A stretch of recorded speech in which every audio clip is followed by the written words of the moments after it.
하실까요? 오늘도 행복한 주일 되십시오.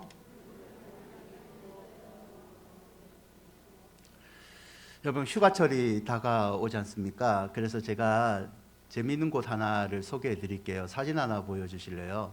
저도 아직 가지 않았는데 요즘 부여의 이 핫플레이스로 떠오르고 있는 곳입니다. 이게 수륙 양육 버스인데요. 외관상은 버스잖아요. 근데 무리를 걸을 수 있습니다. 이 버스를 타면 바둑이 모양의 큰 귀가 가졌는데 뒷바퀴가 버스 정중앙에 위치해 있대요. 배 모서리는 둥그스란 모양을 가지고 있는데 이 버스가 지금 두 대잖아요. 한 대당 가격이 25억, 합쳐서 50억짜리 버스입니다. 타는 방식도 비행기 방식과 똑같대요. 계단이 수직으로 내려온대요. 너무 설명하면 다음 주일날 다 가시려나? 목적지는 백마강인데 5분 걸린답니다. 이 짧은 영상을 보면서 마치 비행기 기내 방송처럼 이 구명조끼 입는 법, 비상시에 안전 대처하는 방법 등을 배운답니다. 4분이 지나면 시속 30km로 질주하던 버스가 백마강 허리께에 입수를 합니다.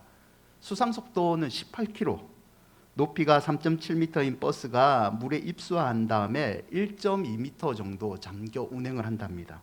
이게 2020년 7월에 운행을 했는데 첫 해에 2,500명이 다녀갔고요. 작년에는 3,700명이 다녀갔답니다. 사람은 무리를 한번 걷고 싶어 하는데 그 마음을 한번 실현시켜 주는 이 좋은 관광 명물이죠. 여러분, 본문은 베세다 들판에서 오병이어의 기적을 이룬 이후에 일어난 사건입니다. 오병이어의 기적은 떡 5개와 물고기 2마리로 들판에 모였던 군중 5,000명 이상을 먹인 기적의 사건이죠. 당시 기적의 현장에 있었던 군중들은 놀랍고 감격을 주체하지 못해서 요한복음 6장 15절을 보면 그 일을 행했던 예수님을 붙잡고 자신들의 왕으로 삼으려고 했습니다. 이들은 이 예수님이라면 우리의 배고픔을, 우리의 경제적인 어려움을 해결해 줄 수 있을 것이다. 이 예수님이라면 오랫동안 압박당했던 로마로부터 해방을 줄 수 있을 거라는 정치적인 메시아를 기대를 합니다. 하지만 우리 예수님은 이 땅에 정치적 메시아로 오신 것이 아니라 죄와 사망을 해결하기 위한 영적 메시아로 오셨기 때문에 왕으로 삼고자 하는 이들의 유혹을 뿌리치십니다. 예수님은 제자들을 먼저 바다 건너편으로 보냅니다. 그리고 무리를 피해 마가복음 6장 46절을 보시면 자신은 하나님 앞에서 기도하러 산으로 나가십니다. 예수님의 관심은 왕이 되는 것이 아니라 하나님의 뜻, 이 땅에서 죄인된 인간을 구원하는 그 사명을 완수하는 것에 있었기 때문에 다시 한번 산으로 올라가 하나님께 그 사명의 초점을 맞추고 계십니다. 제자들은 가버나움으로 예수님이 보내십니다. 제자들의 가버나움 여행은 한 7, 8km 떨어진 여행이죠. 베세다 남쪽에서 출발하는 것으로 보이는데 이 가버나움으로 가기 위해서는 갈릴리 호수를 건너가야 됐습니다. 갈릴리 호수를 건너고 있는데 제자들이 탔던 배가 갑자기 바람을 만납니다. 바람은 돌풍, 파도를 몰고 오고 파도는 제자들의 가는 길을 방해합니다. 배에 타고 있던 제자들은 당연히 두려움을 느끼죠. 노를 저으면서 헤쳐나가려 하지만 상황은 점점 악화가 되고 이제 배가 침몰할 상황까지 이르게 됩니다. 이때 기도하러 반대편에 가셨던 예수님께서 제자들을 구하러 나타나십니다. 풍랑이는 바다 위를 걸어오시고 제자들은 예수님을 알아보지 못하지만 예수님께서는 요한복음 6장 20절의 말씀으로 안심을 시키시죠. 이르시되 내니 두려워하지 말라 하신지라.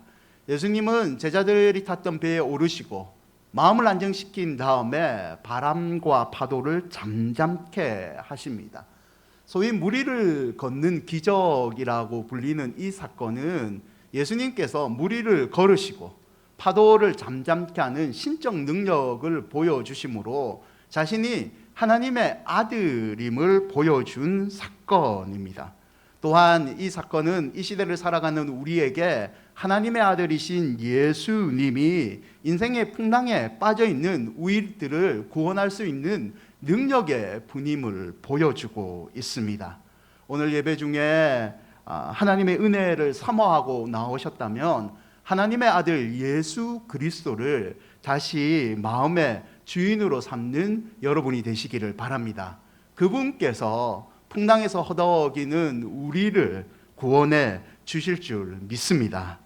여러분, 흔히 인생을 바다를 항해하는 것에 우리는 비유합니다.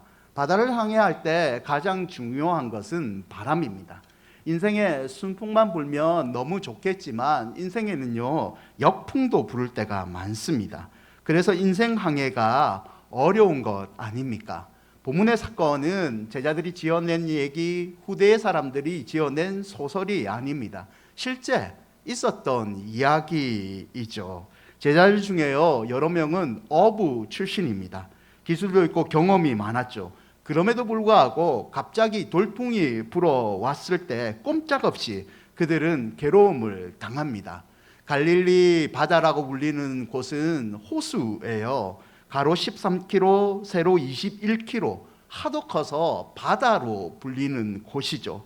사방이 산으로 둘러싸고 있고 골짜기가 있습니다. 수면은 지중해보다 200m 낮습니다. 그래서 꼭 모양이 웅덩이 같이 보입니다. 특징이 있는데요, 밤이 되면 산 쪽의 기온이 낮아지고 바닷물 쪽은 상대적으로 기온이 높은 채로 있습니다. 이 기온차로 인해서 돌풍이 생기기도 합니다. 갑자기 날씨가 변덕스러워서 바람은 예측할 수 없고 일단 바람이 불면 그 풍랑이 대단해서 사람들이 손쓸 수 없습니다. 또한 실제 사건인 이 본문은요, 비유적으로 우리의 인생을 보여주기도 합니다.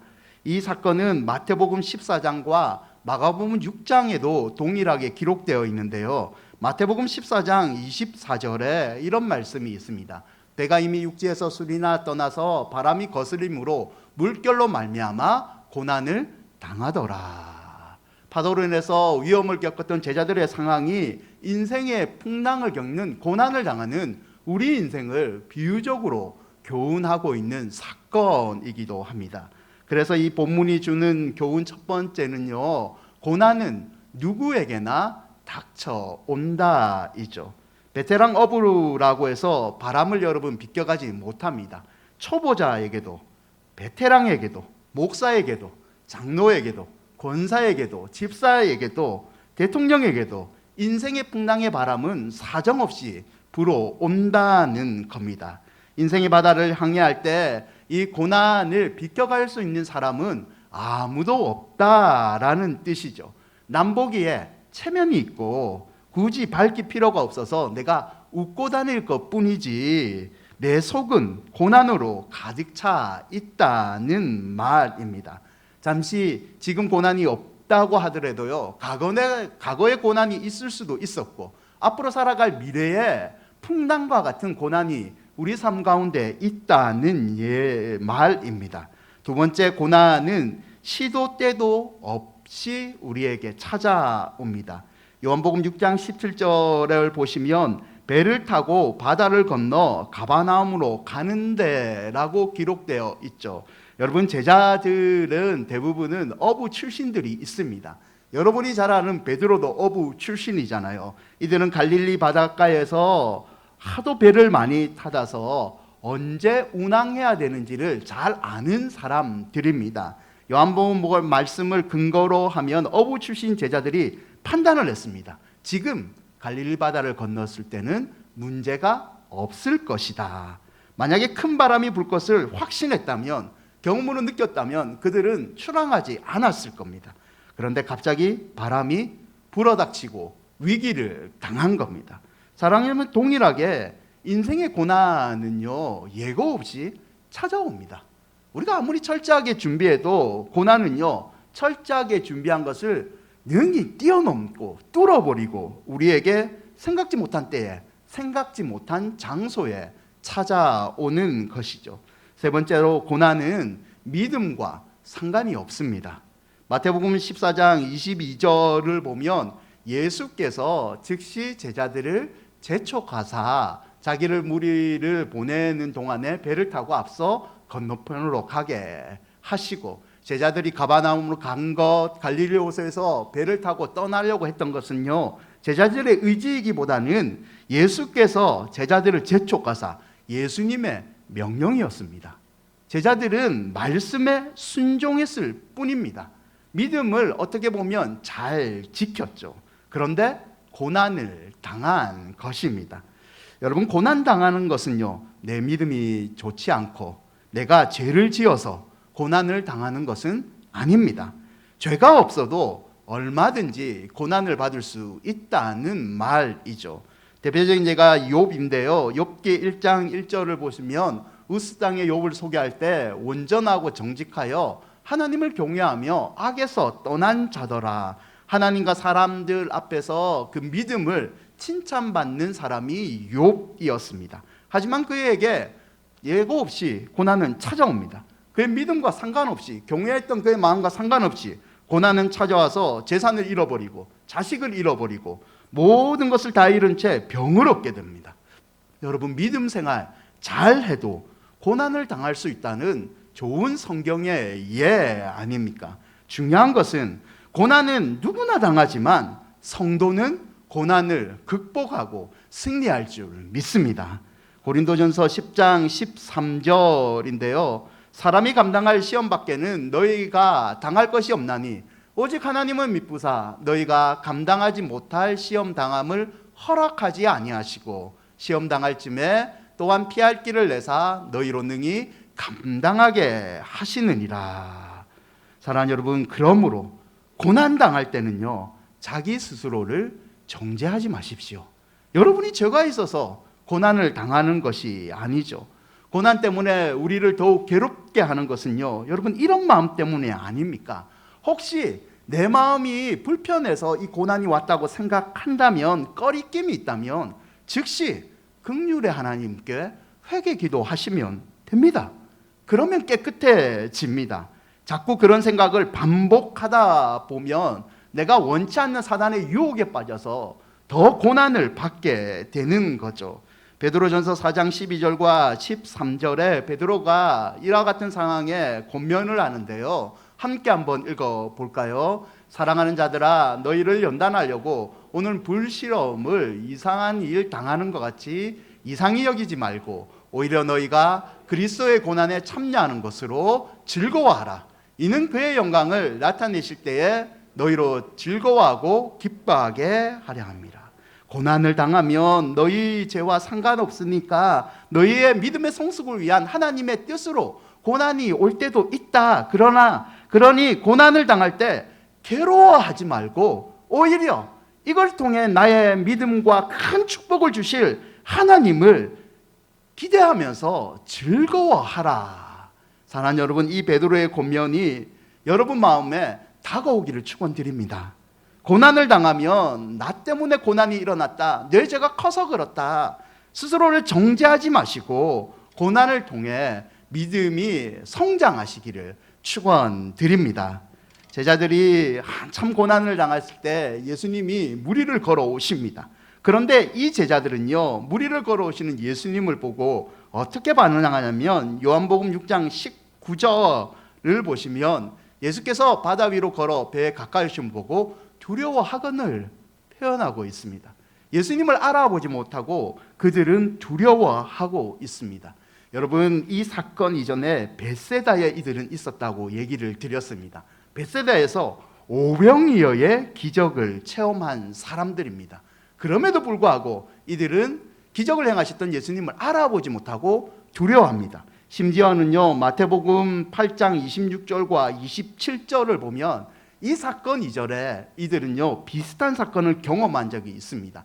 예수께서 이르시되 어찌하여 무서워하느냐, 믿음이 작은 자들아 하시고 곧 일어나사 바람과 바다를 꾸짖으시니 아주 잔잔하게 되거늘 그 사람들이 놀랍게 여겨 이르되 이가 어떠한 사람이기에 바람과 바다도 순종하는가 하더라. 처음 예수님이 바람과 파도를 잠잠하는 사건을 본 것이 아니라 그 전에도 이미 예수님께서 바람과 파도를 잠잠케 하는 능력을 경험한 사람들입니다. 그럼에도 불구하고 이들은 자신들을 도와주게 오신 예수님을 알아보지 못합니다. 심지어 마태복음 14장에는 그 예수님을 향하여 유령이다 라고 소리를 지릅니다. 여러분, 왜 이런 행동을 했을까요? 기적을 체험하고 예수님을 잘한다고 얘기한 제자들이 왜 이런 행동을 했을까요?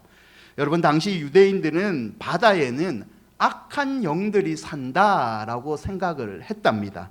악한 영들의 거처가 바다이다라고 생각을 했죠. 어부들이 대부분인 제자들은 이른 새벽의 안개와 으스한 분위기에서 걸어오는 물체가 예수님이라고 생각하지 못하고 자신들이 믿고 있는 유령으로 오인한 거죠.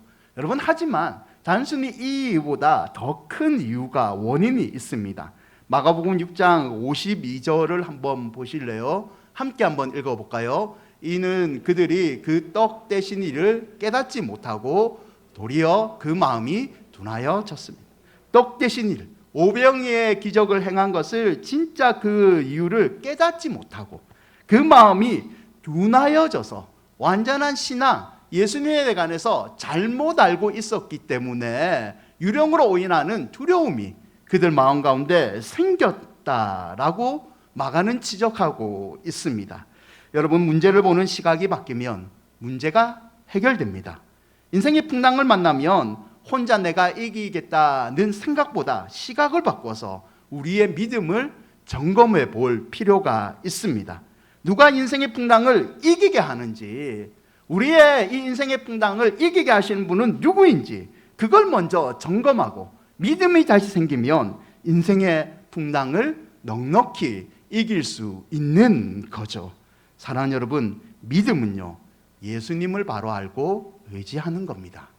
믿음은 신앙이 좋아진다는 것은 예수님을 깊이 알고 믿는 겁니다.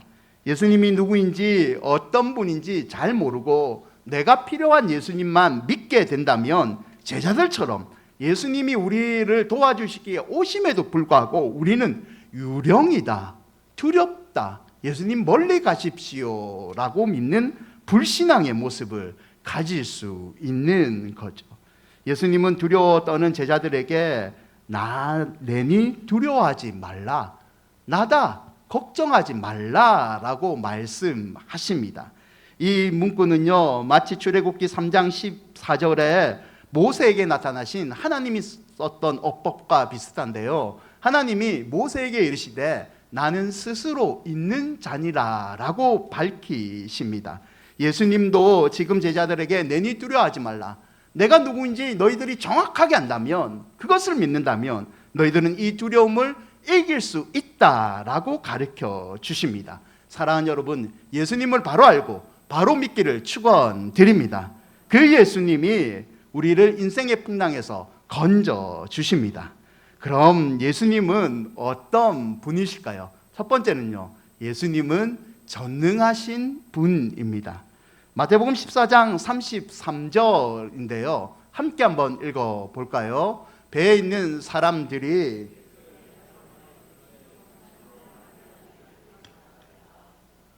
진실로 하나님의 아들이소이다, 우리 인간과 다른 전능하신 신이다 라는 표현 아닙니까? 예수님의 하나님의 아들 곧 하나님 자신이십니다. 비록 인간의 몸을 입고 오셨지만 전능하신 하나님이시죠. 오늘 본문의 무리를 걷는 사건이 그 증거입니다.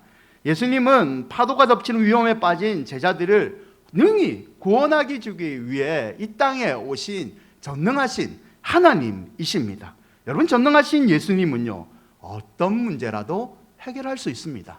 왜냐하면 그 문제보다 더 큰 분이 예수님이기 때문입니다. 그 문제보다 더 큰 능력을 가지신 분이 전능하신 예수님이기 때문입니다. 요한일서 5장 4절과 5절을 보시면 무릇 하나님께로부터 난 자마다 세상을 이기느니라, 세상을 이기는 승리는 이것이니 우리의 믿음이니라. 예수께서 하나님의 아들이심을 믿는 자가 아니면 세상을 이기는 자가 누구랴? 세상을 이기는 방법이 있는데 그것은 예수께서 하나님의 아들이라는 믿음을 가지면 능히 너희들은 세상을 이길 수 있다는 이 말씀을 여러분 꼭 마음속에 새기시기를 바랍니다. 인생의 풍랑을 닥쳐올 때 여러분 다른 방법 찾는다고 고민하지 마시고 전능하신 예수님을 바라보시기를 바랍니다. 두 번째, 예수님은요 사랑이십니다. 여러분, 예수님은 우리를 항상 사랑하시는 분이십니다.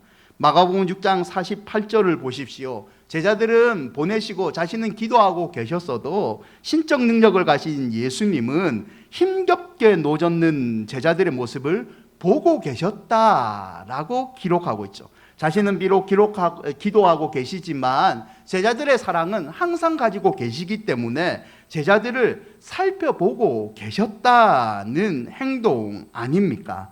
여러분, 성도는요 이 사실을 잊지 말아야 됩니다. 예수님은 항상 우리를 사랑하십니다. 생존 경쟁에서 허우적거릴 때라도 예수님은 항상 우리를 사랑하고 있기 때문에 우리를 보고 계십니다. 마가복음 6장 48절에는 만약에 예수님이 우리를 보고 계시다가 우리가 어떻게 하지 못한다면 48절 보세요. 그들에게 오사, 예수님은 친히 찾아오십니다. 보시던 예수님은 고난당하며 괴롭게 노를 젓고 있는 우리가 어찌할지 못한다면 버려두지 않으시고 친히 찾아오사 우리를 구원해 주시는 거죠. 여러분, 언제 예수님이 찾아오냐고 저에게 물으시면 정확한 시간이 오십니다. 그 시간이 언제냐고 또 물으시면 하나님의 때에 오십니다. 그러므로 문제의 현장에 정확히 오실 그 사랑의 예수님을 우리는 기다리는 그 인내의 믿음만 회복하면 인생의 문제를 이기게 된다는 것이죠. 요한복음 6장 21절을 보세요. 이에 기뻐서 배로 영접하니 배는 곧 그들이 가려던 땅에 이르렀더라. 보고 그리고 찾아오신 예수님으로 말미암아 배는 그들이 가려 한 땅, 목적, 소원을 이루었다는 말 아닙니까? 사랑하는 여러분, 예수님이 찾아오셔서 우리의 소원을 이루어 주실 줄 믿습니다. 시편 107편 28절과 30절인데요 함께 한번 읽어볼까요? 이에 그들이 그들의 고통 때문에 여호와께 부르짖으매 그가 그들의 고통에서 그들을 인도하여 내시고 광풍을 고요하게 하사 물결도 잔잔하게 하시는도다. 그들이 평온함으로 말미암아 기뻐하는 중에 여호와께서 그들이 바라는 항구로 인도하시는도다. 여러분이 바라는 항구가 무엇입니까? 여러분이 바라는 항구가 무엇입니까? 여러분, 예수님이, 사랑 많으신 예수님이 여러분이 바라는 항구, 소원의 항구에 안착할 때까지 우리를 인도해 주실 줄 믿습니다. 궁극적으로는 천국에 이를 때까지 예수님이 우리를 지켜주시죠. 그러므로 성도답게 끝까지 인도하시는 사랑의 예수님을 의지하시기를 축원드립니다. 여러분, 말씀을 맺고자 합니다. 어떤 한 분이 공동묘지를 지나가게 되었어요.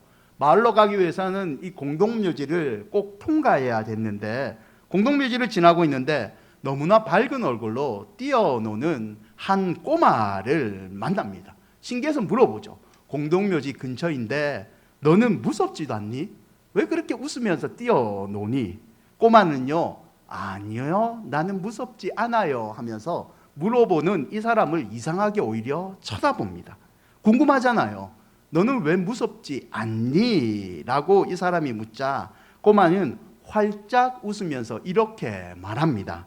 우리 아빠가 이 공동묘지의 관리인입니다. 시편 43편 4절인데요.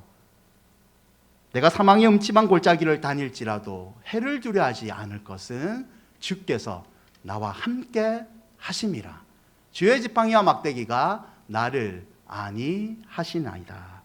여러분이 무서워하는 세상, 여러분이 무서워하는 사람들, 그 모든 것을 창조하시고 그 모든 것을 섭리하시는 분은 우리 아버지 하나님이십니다. 그러므로 인생의 항해 풍랑이 일고 있을 때는 전능하시고 사랑 많으신, 우리를 위해서 이 땅에 오신 예수 그리스도 하나님의 아들을 의지하시기를 바랍니다. 예수님께서 풍랑 가운데 무리를 걸어오셔서 내니 두려워하지 말라, 내가 너를 소원의 항구로 인도해 주리라 말씀하고 계신 줄 믿습니다.